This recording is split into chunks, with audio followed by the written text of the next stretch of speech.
Let's go across now to a very special guest, market veteran Madhusudan Kela. Needs no introduction in the world of financial markets, is now joining us live. Thank you so much, sir, for taking out time for us. Could you just talk about what do you think about the markets in October 21? We made a high, then there has been a little bit of sell-off and then a consolidation. Can you just put the market setup first for us and then we can take it ahead? Yeah. Hi, Pankaj and everyone. Good morning and thank you for having me here today. See, market setup, there are a few interesting facts, Pankaj. One is that India has been among the best performing markets in the world in a 1 year and a 10-year time frame, as far as the indices are concerned.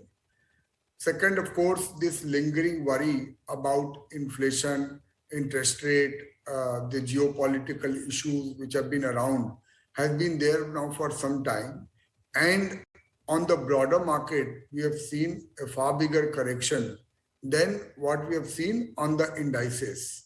So I would imagine a lot of what is being on the table is also partially or significantly discounted by the markets. Third point is that Indian currency has been the most resilient among all currencies in the world. Even though dollar index has risen by 14% in last 1 year, Indian currency has only depreciated by 6-7%. And that's the most liquid market, and it is indicative of the resilience and the strength of the country as well as of the markets.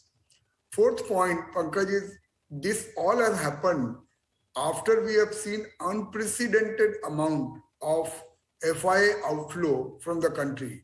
So just to put the facts in the context, what the money which came between 2011 and 2021, more than that money we have seen in terms of outflow in the last 9-10 months. Last time when we saw this level of outflow was during the financial crisis in 2008-9, when FIIs had withdrawn a lot of money. But that time market came off 50%. But this time around, we are seeing the markets are only down 12%. So I would say that, this period is in a way a little uncertain. It is very difficult to predict what is likely to happen vis-a-vis the Ukraine and Russian war. Also, where the real inflation will be. Because see, to my mind, oil prices are the biggest near-term worry. We don't know where they are going because they are looking at the screen. It is showing a lot of strength. So if oil has to go even higher or significantly higher from here, obviously that will keep the markets in check, Pankaj. So, taking ahead from what you just said, Nifty is down about 13% from the highs, but 50% of stocks are down more than about 30% in the recent high. Broader markets were showing strength till about the month of May. And how would you look at the rise of domestic investors? What does these three things mean for the markets? So domestic investors, this is what we've been talking for years and years, that eventually a lot of domestic flows will come. And that is what now is happening, that, we have been able to offset such a large amount of FII selling preliminary by the domestic investors. The SIP flows are strong even now. I would say that domestic flows, unless there is a real shock to the world economy or to India, I would say domestic flows will continue, maybe a little bit lower than what we have seen in the last 12 months, but domestic flows will continue, and that's like a counterforce for this market. So we have seen, Pankaj, in the last 2 weeks specifically, the pace of selling by FIIs have also slowed down. So one point which has to be monitored very closely, that as and when this FII flows, it starts to turn positive. Again, there is no barometer to predict that, but as and when it happens, market technically will become very, very strong, because in that sense, there will be no real supply coming on a day-to-day basis. And the IPO market also, after the regulatory changes which have happened in the last April, the IPO market has also become tight. So we will not see the kind of flow of issues which came in the last 2 years over the next 12 months or so. So all will argue well for the market as soon as we see abatement and FIs turning positive, technically speaking.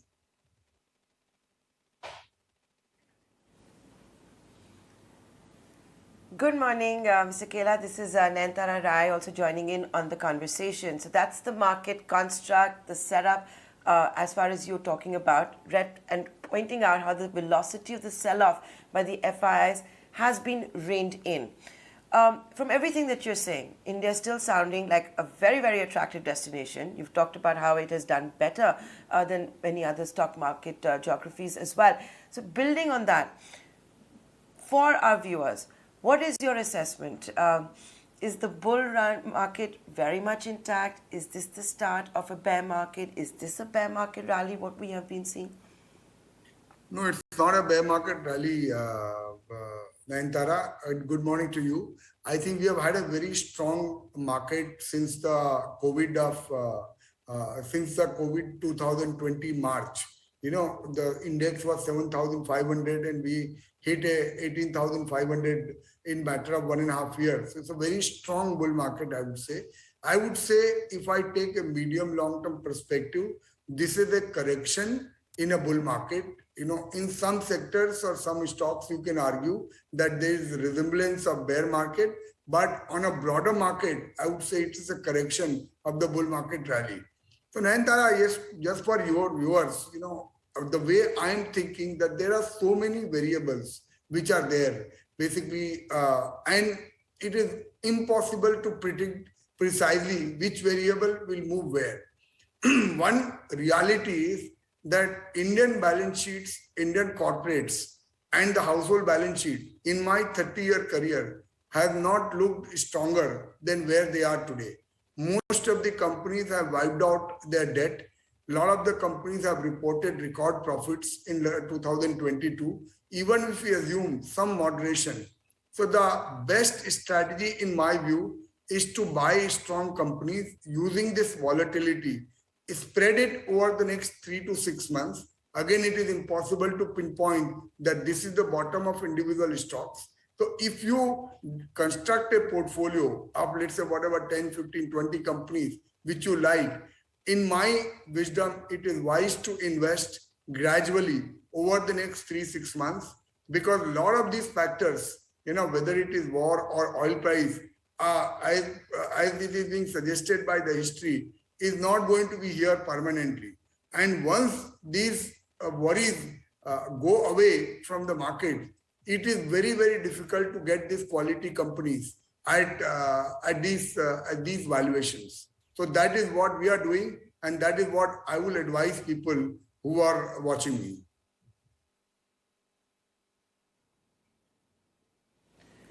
Okay, so that's Madhusudan Kela's advice for all of you, how to fortify your portfolio in a way against inflation as well.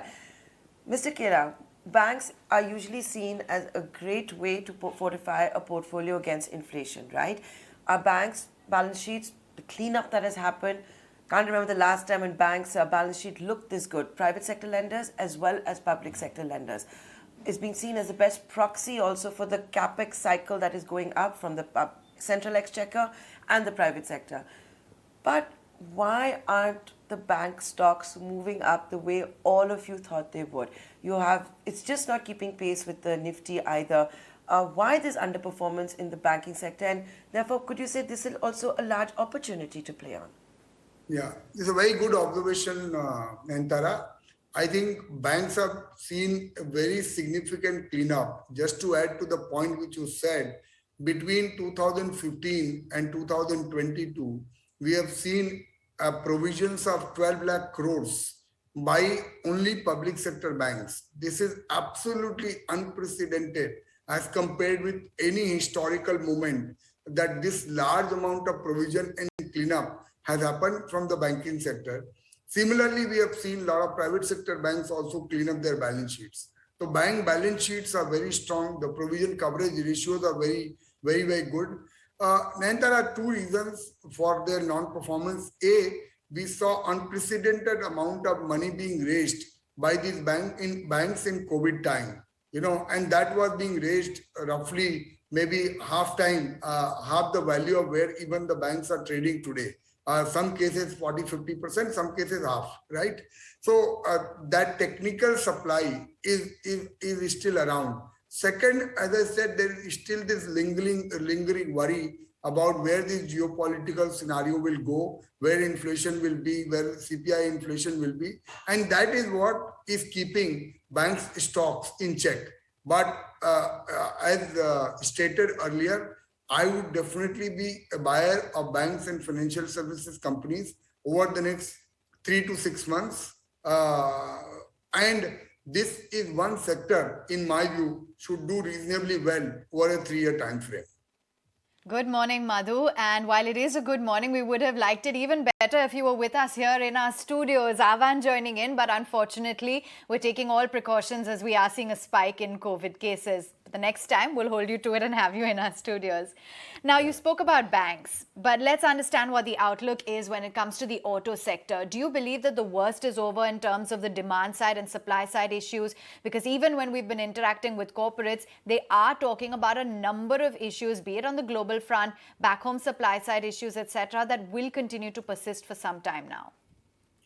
So it is again, these things are, very impossible to put a lid on. What I'm trying to say that auto sector again has seen unprecedented amount of logistics issues. May it be chip supply, may it be high steel prices, may it be other logistics issues. And market in a way is aware of these issues. So they are not new issues. So whatever my 30 years of experience, whatever is most is.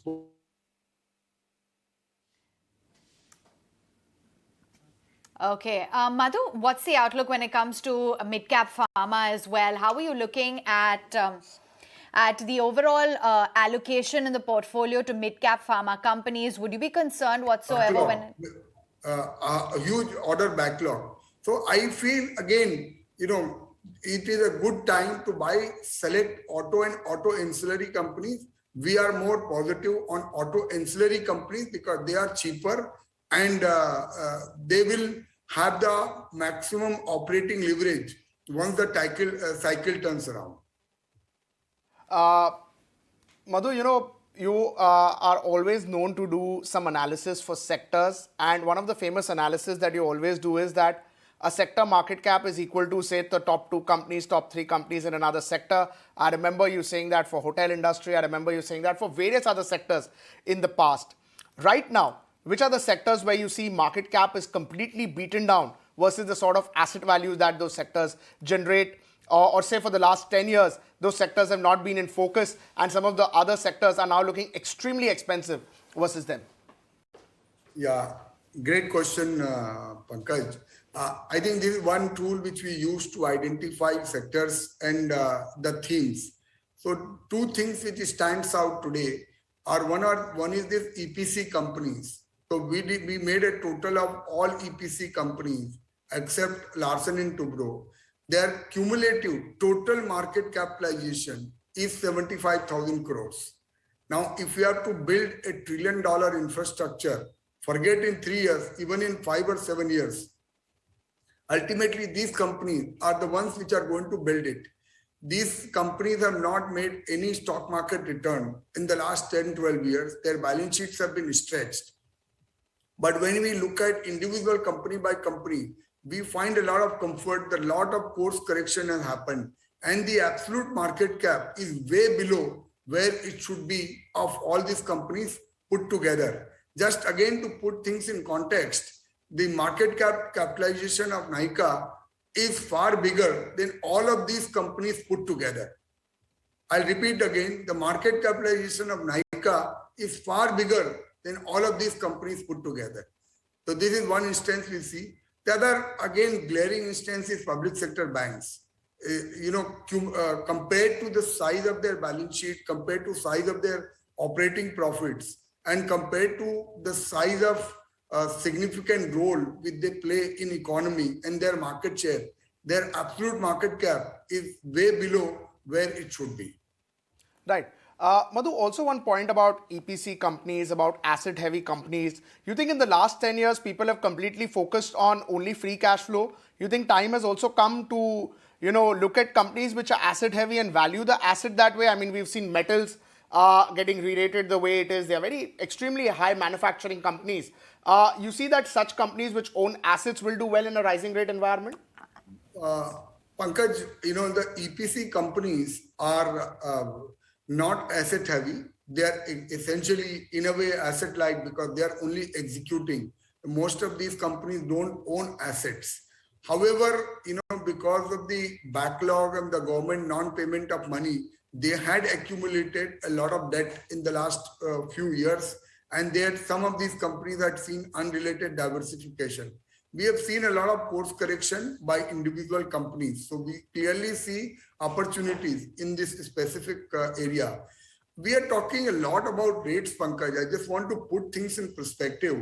Your 10-year bond yield is already at 7.5%, and your repo rate is at 4.5%.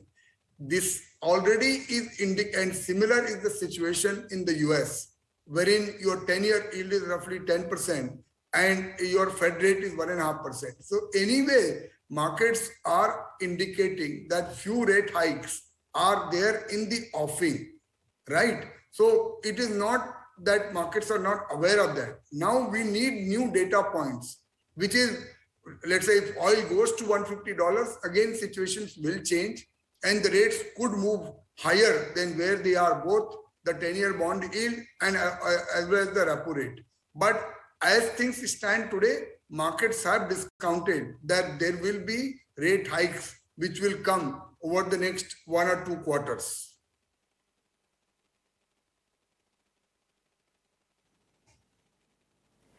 So tell us something. You've talked about a correction in this bull run, but Madhusudan Kela, valuations, suddenly are looking a lot more attractive. And having said that, and after the recently concluding earnings season as well, we didn't see as many downgrades as one had thought. The valuations, if I could get your word on that, especially the Nifty valuations, is 18 times forward. If you look at it for the year, where do you see it going forward? Our valuations will remain subdued given the uncertainty which we are experiencing, given the number of variables which are there. And that is the true characteristic of the markets, which will be, and that's the opportunity. So I would break the market into 2 buckets. One is still compared to their fundamentals. There is one section of market where the valuations, in my view, are still high. And that might be maybe 20-25% of the market. Some of these companies we don't even claim to understand well. They are some of the new age companies, some of the FMCG companies, where I think the valuations are still higher compared to their near-term performance and compared to the overall market. On the other side, I think in a lot of sectors and companies, valuations have become very attractive if you look at on a bottom-up approach. So the market as a whole, Nayantara, now is reasonably valued, but there are pockets of undervaluation and there are pockets of overvaluations. So our job is to actually look at companies where there is undervaluation and where there is a risk reward is clearly in our favor.